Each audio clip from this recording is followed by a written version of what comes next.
সুখবর তোমাদের। সো যেমনটা তোমাদের লাস্ট ভিডিওতে হয়তো আমি বলেছিলাম যে এবার থেকে আমি রোজ ভিডিও একটা না একটা সানগ্লাস পরিয়ে বানাবো। অ্যাকচুয়ালি আমি আমার লাইফ টাইমে প্রচুর পরিমাণে মুভি থেকে ইন্সপায়ার্ড হয়ে অনেক কটা চশমা কিনেছি। যেমন এই যে চশমাটা দেখছো, এটা হচ্ছে প্রিন্স মুভি থেকে ইন্সপায়ার্ড হয়ে নেওয়া চোর চশমা। এটা হচ্ছে দাবাং মুভি থেকে ইন্সপায়ার্ড হয়ে নেওয়া চশমা। আর এটা হচ্ছে ধুম মুভি থেকে ইন্সপায়ার্ড চশমা। সো বেসিক্যালি স্টার্টিং এ যেটা বলতে চাই সেটা হচ্ছে তোমরাই বলো যে কোনটা পড়লে একটু বেশি ভালো লাগছে, চাইলে আবার ব্যাক করে দেখতে পারো। যাই হোক, আজকের মেইন টপিক আমার চশমা না, আজকের মেইন টপিক হচ্ছে একটা পাত্রী পাওয়া গেছে আমার বন্ধুর জন্য, খুব কাছের বন্ধু আমার, আশা করি তোমরাও চেনো তাকে। তো বেসিক্যালি স্টোরি শুরু হচ্ছে এখান থেকে যে তোমাদের মধ্যে কেউ একজন ইনস্টাগ্রামে আমাকে এটা পাঠিয়েছো, তার নাম না হয় নাই বললাম, নাম বললে চাকরি থাকবে না।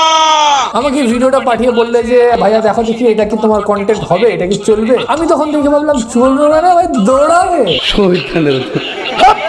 তো আজকের ভিডিওটা বেসিক্যালি হবে এই আপুর উপরে। এন্ড এই আপু বিগত দিনে খুবই ফেমাস হয়েছে, তার একটা বিখ্যাত লাইন আছে যেটা হচ্ছে হেই বাঙালি। তো যাই হোক, আজ এরা গল্প বাদ দিয়ে চলো ভিডিও স্টার্ট করা যায়। WhatsApp people, this your boy সাইডোপিডিয়া একেএ সাইড ভাই।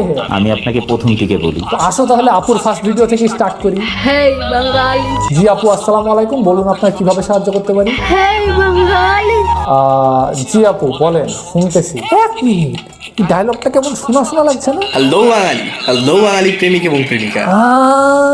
তাই তো। ভালোবাসা দিবি কিনা? দেখুন আপু, আমার লাইফে ভালোবাসার স্কোপ খুবই কম, কিন্তু তাও যদি আপনি আপনার ভালোবাসা সংক্রান্ত কোনো প্রবলেম ডিসকাস করতে চান, তাহলে আমি আমার একটা বন্ধুর নাম করছি ভয়েস অফ শামীম বলে, তার চ্যানেল আপনি ভিজিট করুন। সেখানে আশা করি আপনার সমস্ত রকম যত রকম ভালোবাসার প্রবলেম আছে, সব রকমের ভালোবাসার প্রবলেমের সলিউশন পেয়ে যাবেন ওখানে। ভালোবাসা দিবি কিনা বল। আপু এত জোরে বুক চাপড়ায়েন না প্লিজ। আচ্ছা ঠিক আছে আপু, আপনার যখন এত এক্সাইটমেন্ট তখন বলুন কিরকম ধরনের ভালোবাসা চাইছেন আপনি। না ধরেন যদি কোনো মানসিক ভালোবাসা সংক্রান্ত প্রবলেম থাকে তাহলে আমার বন্ধু ভয়েস অফ শামীম ও সব ঠিক করে দেবে। এন্ড যদি বলেন যে না ফিজিক্যাল ভালোবাসার কোনো ব্যাপার আছে, তাহলে আমি হয়তো কিছু করতে পারি। আও মাইরা পুরা চোখ বসে দিছে গো, এটা কোনো কথা?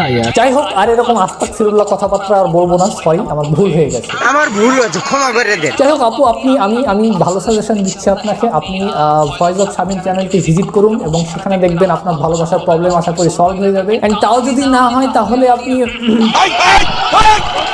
ইনস্টাগ্রামে আমাকে মেসেজ করেন, বাকিটা আমি দেখে নিচ্ছি। না দিলে মারা যাবো।